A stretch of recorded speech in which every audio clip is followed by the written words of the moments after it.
Pontos e Vistas, temporada 4. Muito bem, é o 4º ano que nós estamos aqui representando esse papel tão fundamental para a sociedade civil na ponta da visibilidade que significa a advocacia se apresentando.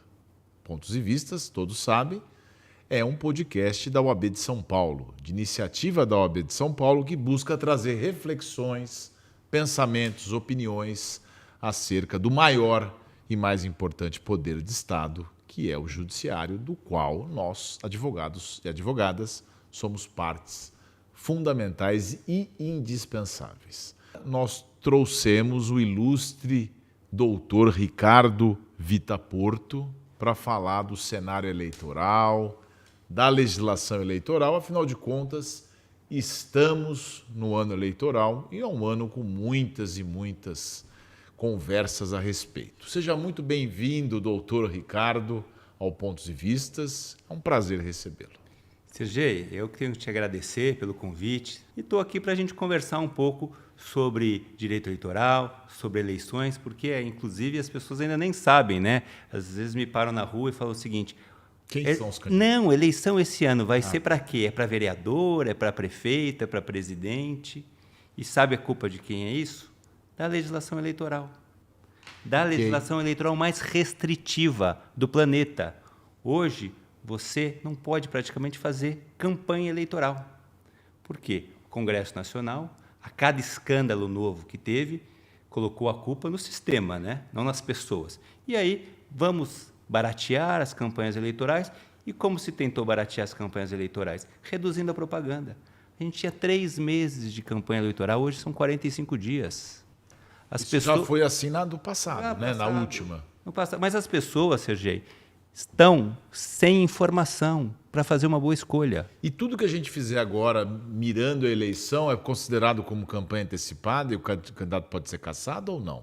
Não, isso mudou um pouco, né? Até por conta dessa redução do período de campanha. Antigamente, quando tinha 3 meses de campanha, era um tempo suficiente. Hoje em dia, para fazer em 1 mês e meio campanha eleitoral, ninguém consegue. Então, a legislação flexibilizou aquele artigo 36 da Lei 9.504, que é a Lei das Eleições, que ela proibia do político se expressar sobre temas político-comunitários em período pré-eleitoral, que dizia o seguinte: não, isso você está fazendo campanha antecipada.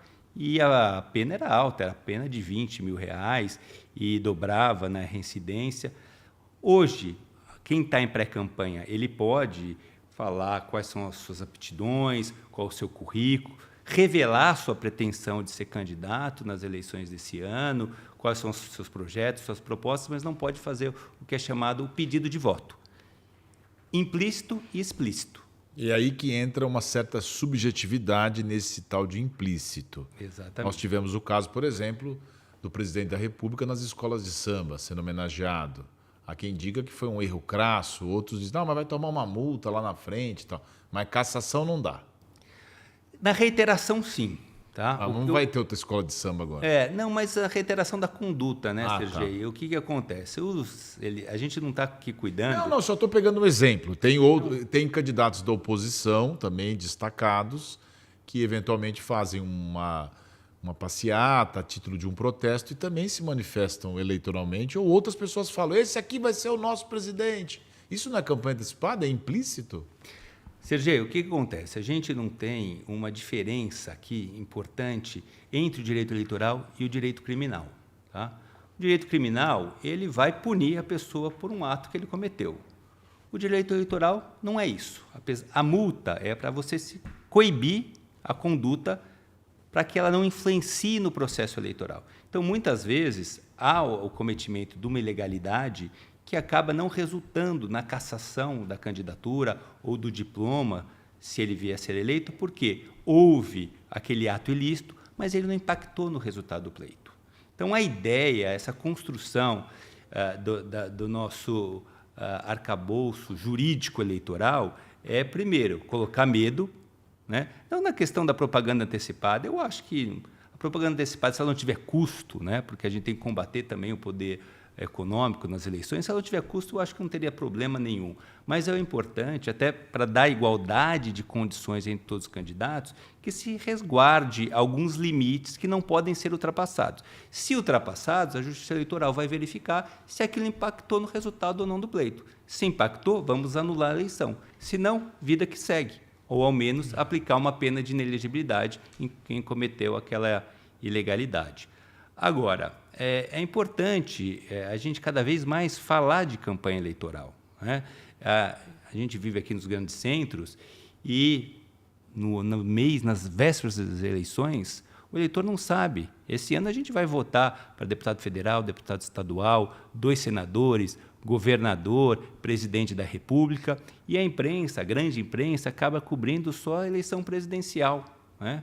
E o eleitor acaba decidindo na fila de votação, sabendo que ele tem que escolher um deputado federal, um deputado estadual, 2 senadores. Aquela velha cobrança, né, que o pessoal fala, a participação do eleitor ela é muito relativa. Ela reclama, mas não lembra quem votou para deputado, mas o sistema também colabora para esse panorama disperso, né?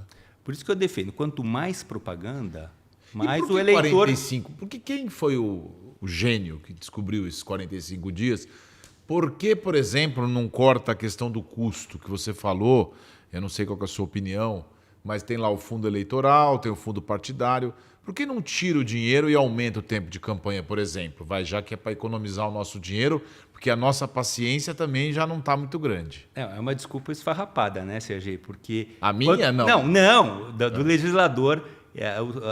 O argumento de se reduzir o período de campanha foi para se dizer, olha, vai se baratear as campanhas eleitorais. Isso. Pelo contrário, quanto menos campanha, mais cara fica a campanha eleitoral, né? Tem que produzir bem. O efeito é inverso, né? Mas você tocou um ponto interessante, que é a questão do financiamento, né? Esse é ainda uma questão que gera ainda um certo desconforto da sociedade, que está instituído no país hoje praticamente só o financiamento público de campanha. Ainda é permitida a doação de pessoas físicas, né? A pessoa jurídica está proibida pelo Supremo Tribunal Federal, mas de pessoas físicas, mas limitada a 10% do rendimento do ano anterior, e a doação de pessoa física é ínfima na campanha eleitoral. Hoje as campanhas sobrevivem de dinheiro público, né? Eu sou um defensor, né?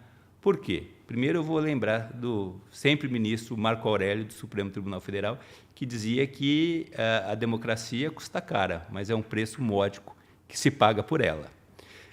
Segundo, porque não é eu brinco aqui um termo, a festa do caqui, né? Quem recebe dinheiro público para fazer campanha eleitoral é auditado, tem que prestar contas para a Justiça Eleitoral, demonstrar aqueles gastos, comprovar. E, pelo menos aqui no Tribunal Regional Eleitoral de São Paulo, onde eu acompanho mais de perto, são inúmeras as desaprovações de contas com imposição de restituição de valores ao erário, com juros, correção monetária. Então, eu queria deixar claro aqui para quem está nos acompanhando que o dinheiro é público, o dinheiro é nosso. Hoje, os candidatos fazem campanha com recursos públicos de todos os contribuintes, mas isso é verificado, é auditado. Mas vamos aprofundar um pouquinho essa história, porque assim, eu sou contra, tá? E eu não tenho ninguém para citar. Eu mesmo sou contra o fundo eleitoral, porque na minha visão, de alguma forma, eu até acredito que não seja a festa do caqui na avaliação dos magistrados, o trabalho dos advogados, isso aí é fundamental.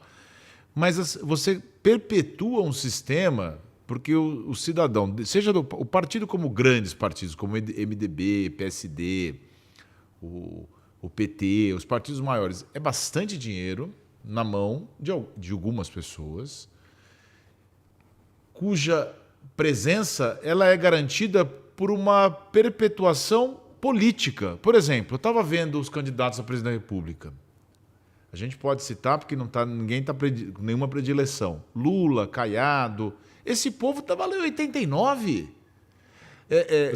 Só não está o Maluf porque está muito idoso, tem muitos processos. O Brizola faleceu, o Mário Covas faleceu. Mas são praticamente os mesmos. Quer dizer, então, esse fundo eleitoral, ele não estimula, porque os pequenos partidos que recebem esse fundo eleitoral também, às vezes, acabam negociando com os grandes.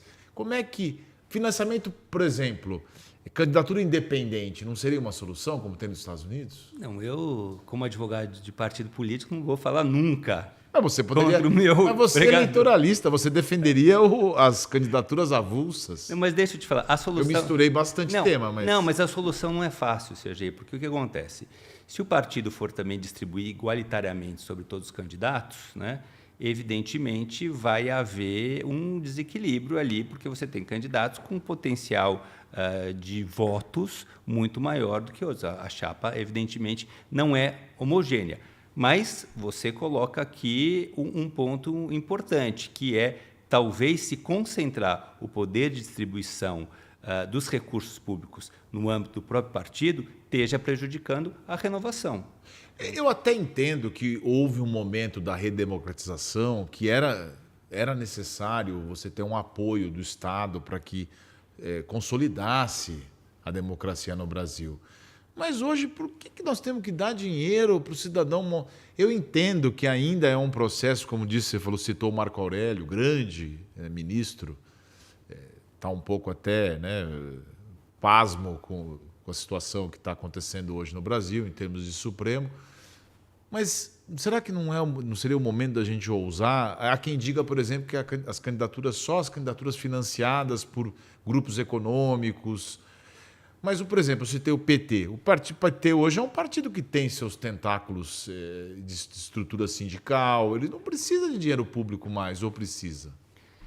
Sergei, eu prefiro votar num político tradicional ou político profissional... Do que um novato. Não é do que maluco. Não é um que novato. Hoje a gente vive nas redes sociais, né? E aí, muitas vezes, o eleitor, até por conta da falta de propaganda eleitoral, até por conta da propaganda do período de campanha ser muito curto, vou voltar no início da nossa fala, né? A pessoa vai descobrir, na semana que tem eleição, acaba fazendo uma escolha daquela pessoa que é notória, é conhecida, é um artista de televisão, é um youtuber, que evidentemente tem que contribuir, pode contribuir, mas muitas vezes não. São pessoas que não têm o interesse, né, de representar o Estado, né, ou representar a sua região na Assembleia Legislativa, por exemplo. Entendi. Eu já entendi seu ponto com relação à parte de financiamento.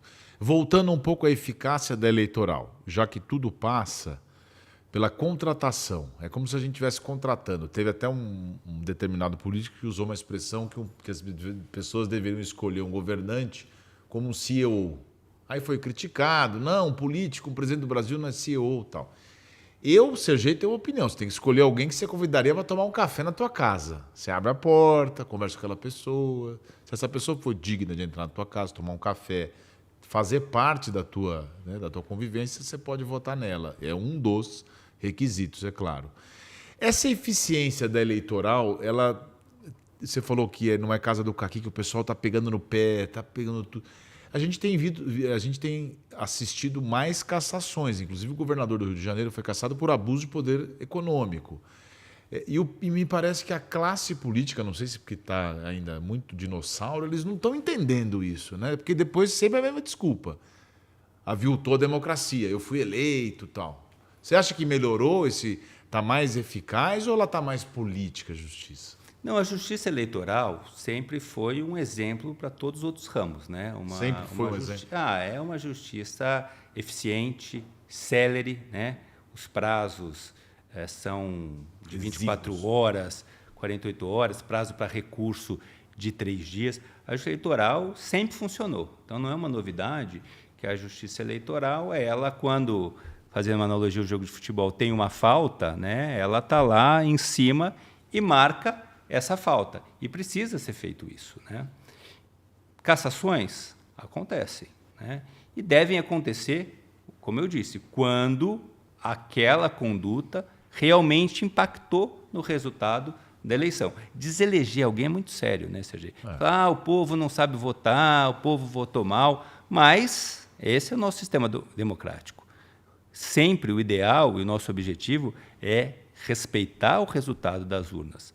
Agora, se houve situações como compra de votos, situações de uso escancarado da máquina pública, que impediu, né, que os demais candidatos competissem, né, Não igualdade de condições, mas pelo menos nos mesmos regramentos, os mesmos pudores que devem ser observados numa campanha eleitoral, o pleito deve ser refeito, né? Quando a gente caça um prefeito, caça um deputado, a gente está dizendo o seguinte: olha, aquela eleição não foi justa, vamos renová-la. E isso também é uma forma de democracia. Eu sempre disse, quando eu era âncora de rádio, dizia que a verdadeira fraude eleitoral do Brasil não era nas urnas, e sim na compra de votos, que ainda muitos rincões, ou mesmo em grandes cidades, você ainda tem uma manipulação de poder econômico, você tem dinheiro envolvido, você tem... Hoje não é mais compra de voto. Isso? Não é mais compra. Compra de liderança. Ah, tá. Mas não deixa de ser de voto também? Porque a liderança vai lá e fala, vamos votar nesse aqui porque ele vai ajudar a comunidade, não é isso? Talvez a primeira opção do eleitor é dizer o seguinte: eu vou votar naquele que, quando eu precisar, eu sei onde procurar, né? Eu andei muito com a minha mãe foi deputada, e o pessoal falava, doutora, dá uma bola para nós, dá uma camiseta. Minha mãe falava, sai daqui que eu não quero teu voto. Porque era o jeito dela fazer campanha. Eu não quero quem quer alguma coisa, mas é difícil, né? As pessoas às vezes dão a bola, dão as coisas para ter voto, né? O Brasil ainda precisa mudar muito. Ainda tem disso. Você tem um time muito bom, você descobriu que a gente tinha que fazer um intervalo. A gente já volta com o Dr. Ricardo Vita-Porto. Até daqui a pouquinho. A Escola de Prerrogativas, parceria da ESA e da UB São Paulo, tem 2 iniciativas para ampliar o conhecimento para toda a classe, dos direitos que garantem a independência e autonomia do exercício da profissão. O Workshop de Prerrogativas é um evento gratuito que percorre o Estado para informar a advocacia paulista sobre os direitos assegurados no exercício da profissão. Prerrogativas nas universidades. Orientação e informação aos estudantes de direito, com exemplos práticos de violação de prerrogativas e os procedimentos adotados em cada caso. O conhecimento sobre as prerrogativas da advocacia é fundamental para qualquer carreira jurídica. Fique atento aos eventos da Escola de Prerrogativas e participe! Voltamos a apresentar o Pontos e Vistas, que recebe hoje o professor, advogado, presidente da Comissão de Direito Eleitoral da UAB, Dr. Ricardo Vita-Porto. IA, inteligência artificial. Como é que ficam as novidades? Um candidato pode colocar lá um IA no horário eleitoral, por exemplo? A legislação eleitoral foi a primeira que está dialogando com a inteligência artificial, né, Sergei? Eu acho que todos os ramos do direito depois vão ter que se deparar e como que vai se regulamentar isso. Nós tivemos agora, no começo de março, a aprovação das resoluções do Tribunal Superior Eleitoral, especialmente em relação à propaganda eleitoral, que, na medida do possível, tentou trazer algumas regras em relação à utilização da inteligência artificial na propaganda eleitoral, especificamente, né? Não está proibido. O IA, ele é permitido. No eleitoral é igual ao crime, o que não é proibido é permitido ou não? Exatamente. É a mesma coisa? Mas aqui tem uma coisa interessante, depois que eu vou falar em relação ao criminal, que quando tiver uma representação por irregularidade de propaganda com uso de inteligência artificial, a inversão do ônus da prova. Quem vai ter que comprovar que não utilizou a ferramenta é quem é do representado. É. Mas aí não é criminal isso. É. Mas é porque também eu acho que o outro não tem como provar que exatamente, que a imagem está lá. Exatamente. Seria muito custoso você fazer isso. Mas o que é importante colocar, Sergei? Não está proibido. É permitido o uso, desde que haja a chamada rotulagem, né? Eu posso adulterar um conteúdo para o bem, né? Eu posso. Há um barateamento também. A gente falou no primeiro bloco sobre a questão do barateamento das campanhas eleitorais e hoje o custo de uma produção de um cenário, né, é muito mais barato com o uso dessas novas ferramentas. Então, a legislação eleitoral permite o uso, desde que você informe o eleitor de que isso está sendo utilizado, a chamada rotulagem. É igual aqueles de cigarro, bem de pouquinho, assim, bem pequenininho. Ou aquelas corridas. É isso? Ele não chegou a dizer da metragem, né? Qual que é o tamanho, mas ele exige que a própria plataforma coloque um campo específico para que isso seja rotulado. Tá? É que eu estou pensando aqui, desculpa te interromper, porque tem candidato que fala mal, tem dificuldade. De repente, uma inteligência artificial vai dar conta e muita gente não vai perceber que não é ele e vai dizer, nossa, mas ele está articulado, mas qual é o limite ético disso? Não, nós tivemos uma diferença muito grande da eleição de 2024, que foi a última para prefeito e vereadores, um salto tecnológico para agora inacreditável. Na eleição para prefeito e vereador, você ainda conseguia notar que havendo um descompasso entre a fala e o gesto da boca. Hoje você já não consegue praticamente notar. A legislação eleitoral não vai proibir o uso desde que seja uso para o bem. Agora, se você utilizar essa ferramenta com a intenção ofensiva de trazer fatos descontextualizados, de trazer fatos que tenha desinformação, aí, evidentemente, isso vai ser proibido, isso vai ser coibido e, mediante representação, vai ser imediatamente retirado do ar imediatamente. Mas se um outro candidato usar uma IA reproduzindo o que o outro está fazendo, isso é caso até de cassação. A não ser que seja uma coisa muito leve. Mas qualquer coisa influi na eleição se você usar a imagem de alguém sem autorização. Imagina, na eleição da Índia, na última eleição, nós tivemos ex-presidentes falecidos que apareciam na propaganda eleitoral para apoiar determinados candidatos, né? Agora, é importante... Eu sou da época da carta psicografada, no máximo.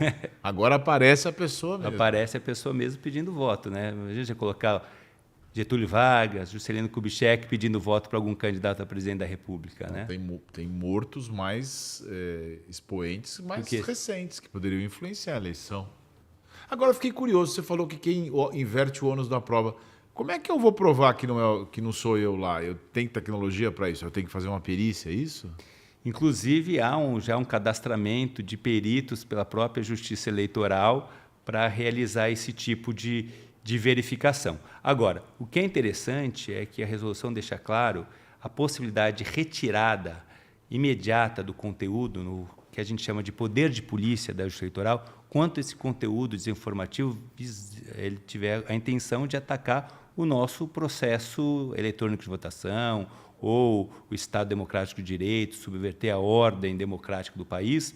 Nesses casos, a Justiça Eleitoral vai atuar de ofício, inclusive colocou a responsabilidade das plataformas de serem penalizadas pela veiculação desse conteúdo, mesmo antes de uma decisão judicial, mesmo antes de ter se considerado esse conteúdo ilegal, né? Então, você falou uma coisa importante, que tudo depende de representação, né? O judiciário ele precisa ser provocado, né? Nessa questão do embate entre um candidato e outro, a justiça só vai se meter se ela for chamada a isso. Agora, quando é desinformação visando atacar as próprias instituições democráticas, aí a atuação vai ser imediata, certeza e direta, com responsabilização das plataformas de terem permitido a veiculação desse conteúdo. Veicular conteúdo de IA sem avisar que a IA é desinformação? Se você não avisa, aí fica aquela dúvida. Eu acho que se for, vou falar assim, de alguma maneira. Vou falar assim, aí é para o bem. Provavelmente você está maquiando um candidato, ele vai ficar mais bonito, ele vai falar melhor. Eu acho que isso você não está prejudicando ninguém. Você está falseando a realidade? Está falseando a realidade, não tem a menor dúvida, né? Mas a propaganda eleitoral é um pouco disso, né, Sergei? Não deveria. Né? Agora, eu fico pensando por causa da agenda dos candidatos. O tempo já é tão exíguo, embora tenha a questão das redes sociais vão dominar o debate, até te perguntar quanto que vai para as redes, porque as pessoas compram, como é que pagam essas redes sociais. O candidato não pode achar melhor. E outra pergunta, quem é que assiste horário eleitoral, por exemplo? Ele deixa lá o IA fazendo o horário eleitoral, mas é uma falsidade ideológica isso na minha cabeça de criminalista. Ele vai simular que ele visitou um lugar... Ele não sabe nem falar sobre aquele assunto. Isso, para mim, é falsidade ideológica, mas pode ser que eu tenha uma visão muito arcaica, muito antiga, que isso poderia ser interpretado pelo Ministério Público como uma representação de algo que o cara não tem nem capacidade de falar. Quer dizer, então agora o IA do fulano, da fulana, é especialista em segurança pública, sendo que ele não sabe nem o que é polícia. Aí eu fiz um monte de perguntas. Calma. Vamos primeiro com o negócio do financiamento. Do Não, eu vou te falar o seguinte. Hoje, toda a propaganda eleitoral está concentrada nas redes sociais, né? Voltando para o que a gente conversou aqui no primeiro bloco. Tem um pouco tempo de campanha, a propaganda de rua hoje é praticamente proibida, a metragem para tudo, até de adesivo de carro, a regulamentação do tamanho de adesivo de carro. Não pode mais aqueles grandão? Nada, não pode banner, não pode nada aqueles grandões de... Não, é tudo pequenininho, 40 por 50 o tamanho. Então, o candidato, até hoje, antigamente, você vai lembrar disso nas campanhas da sua mãe, mandava carta, né? Carta. Mandava carta. Hoje, se você colocar uma carta no correio, a campanha é tão rápida que chega, o folder vai chegar no eleitor depois da data da eleição. O pessoal manda nem e-mail manda mais. Não, e-mail ninguém mais abre, né? É tudo no WhatsApp. Então, a propaganda eleitoral hoje está onde? Está nas redes sociais, né? E isso não é de graça. Custa dinheiro. Voltando mais uma vez ao que a gente disse no primeiro bloco. Você falou a respeito do fundo eleitoral, dinheiro público em campanha. Sabe para onde está indo esse dinheiro? Para as redes. Para as plataformas, para as multinacionais, as chamadas Big Techs, né? O dinheiro do contribuinte brasileiro está irrigando... Aqui, tá vendo? Que beleza. As empresas americanas, né? A gente acabou sendo refém um pouco disso, né? E é difícil coibir. Porque tem os impulsionamentos também, tudo isso é dinheiro, né? É lógico, é pago, porque senão ele não mostra ali o seu conteúdo, a sua propaganda, né? Mas você falou sobre o uso do IA, essa nova resolução traz uma diferença das eleições anteriores, que é a proibição aí totalmente do uso nas 72 horas antes da eleição, né? E até 24 horas depois, justamente para não acontecer como aconteceu aqui na eleição de São Paulo, todo mundo vai bem recordar, de algum candidato resolver soltar uma bomba, né, uma grande mentira na véspera do pleito eleitoral, e isso impactar no resultado. O laudo falso, né? Exatamente. Teve um laudo aí falso. Exatamente. Então, o que a Justiça Eleitoral fez? Vamos proibir a utilização da inteligência artificial, conteúdo alterado, né? Ainda que não seja falso, né? Ainda que não seja não rotulado, porque há exigência de rotulação, mas é proibido a utilização desta ferramenta nas 72 horas como uma maneira de se prevenir danos como esse, né? Porque depois que acontece uma postagem e ela tem um impacto significativo na eleição, depois custa caro renovar o pleito eleitoral. A gente falou aqui de cassações também, né? Não é barato você refazer uma eleição, né? Eleição, com toda aquela estrutura urna eletrônica, custa caríssimo, né? Então, a gente tem que trabalhar na prevenção para não deixar que bombas sejam explodidas na véspera do pleito. Mas né? Se explodir bombas antes, também o estrago pode Mas ser antes grande. tem tempo de você... maturar. Não maturar, né? Já de tem você uma decisão. desmentir também. E até né? uma decisão eleitoral no meio da campanha. Retirando conteúdo e tempo de desmentir, né? Bom, para ser candidato, aquelas regras ainda da ficha limpa estão valendo, né? Ou mudou alguma coisa? Nesse ano a gente tem uma inovação em relação à lei da vendo? ficha limpa. Isso é importante. A lei da ficha limpa é a lei 64/90, tá? Uma lei de 1990, ela sofreu uma modificação em 2010, que foi quando se trouxe outras hipóteses de elegibilidade, fixando os prazos de 8 anos. E agora, no final do ano de 2025, houve algum reparo em relação a ela, deixando mais claro quais são o início do prazo de contagem de inelegibilidade. Tá? Então, costumam perguntar para mim, qual que é... Todas as eleições têm um desafio, né? Nós tivemos as eleições da verticalização das coligações, nós tivemos a eleição, a primeira da lei da ficha limpa, nós tivemos a da fake news, e nós temos os desafios da eleição de 2026, que é o IA, que nós estamos conversando aqui, que é também a primeira aplicação da legislação em relação à elegibilidade no tocante a você permitir candidatos que antigamente foram barrados serem candidatos, porque agora ficou mais exigente, há novas exigências para a caracterização da inelegibilidade, como, por exemplo, quem teve contas desaprovadas precisa que o motivo dessa desaprovação de contas implique em dano erário, enriquecimento ilícito. E nós temos também uma questão importantíssima que a gente está esquecendo aqui, que é o combate à infiltração do crime organizado no processo eleitoral, né? E aí, mas qual crime organizado? Bom, a gente sabe que a gente tem visto que várias organizações criminosas das mais variadas, né? Exatamente. Está falando especificamente de PCC, essas coisas? Não, eu estou falando o seguinte, nós tivemos decisões corajosas, e isso tem um pouco a ver também com a lei de inelegibilidades e a lei da ficha limpa, né? A pessoa pode ter a ficha limpíssima, né, e estar envolvido com crime organizado, não sei especificar exatamente com qual, né? Houveram decisões corajosas no Rio de Janeiro, na eleição municipal de 2024, que barraram candidaturas de pessoas que as certidões eram todas negativas, mas que notariamente sabiam que representavam facções criminosas. Decisões difíceis, né?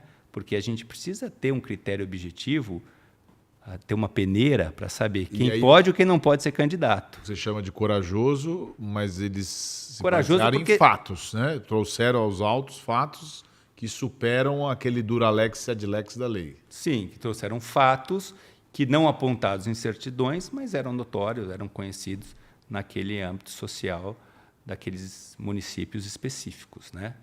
Eu acho. Deveriam ser primários, mas com antecedentes, talvez. Não, nada. Nada, nem passagem na polícia? Nada. Aí, mas é difícil também você conseguir dosar isso, né? Conseguir detectar isso e resguardar o direito do contraditório, da ampla defesa. Então, é uma situação, para o direito, também difícil de ser enfrentada, né? Porque tem que ter critérios objetivos, né? A gente, como advogado, briga para isso, né? Que a lei seja aplicada nos seus exatos termos, aquilo que não está na lei. Grande desafio. O grande desafio nosso é concretizar esse ideário de justiça. Lembra quando a gente aprendeu na faculdade que entre a lei e a justiça deve ficar com a justiça? É bonito, sim, mas o princípio da legalidade também deve ser respeitado, da transparência. E nós estamos ainda a passos largos, eu acho, desse ideário. Não é só no Brasil, acho que no mundo inteiro, né? Mas é importante... E a justiça eleitoral tem esse papel, porque ela é a porta de entrada da vida pública. Da cidadania, né? Teve um candidato uma vez aqui em São Paulo, pré-candidato, famoso, que disse que entrou na vida pública pela porta da frente, prestei o concurso público. Aí eu falava para o pessoal do partido na época, era o PSDB, do qual minha mãe fazia parte. Eu falei, vocês vão deixar esse cidadão ser candidato? Quer dizer, ele está chamando vocês que entraram pela porta dos fundos, quer dizer, quem se elege é pelas portas dos fundos. Não, as duas são portas dignas, tanto o concurso público, precisa ser melhorado, nós tem que ter critérios também um pouco mais subjetivos para contratar um juiz e um promotor, e o ingresso pelo voto, né? E ambos coexistirem com uma normalidade constitucional que está tão difícil, né, Ricardo? Olha aqui, a gente chegou ao final... E para encerrar, você como presidente da comissão aqui de Direito Eleitoral da OAB, como é que você enxerga? Você já falou, a inteligência artificial. Tem algum aspecto pontual que você acha que precisa evoluir na legislação ou precisa melhorar a cultura como um todo? CG, acho que aqui o nosso papel institucional na ordem e está lá no nosso estatuto, né, que é a defesa da democracia, né?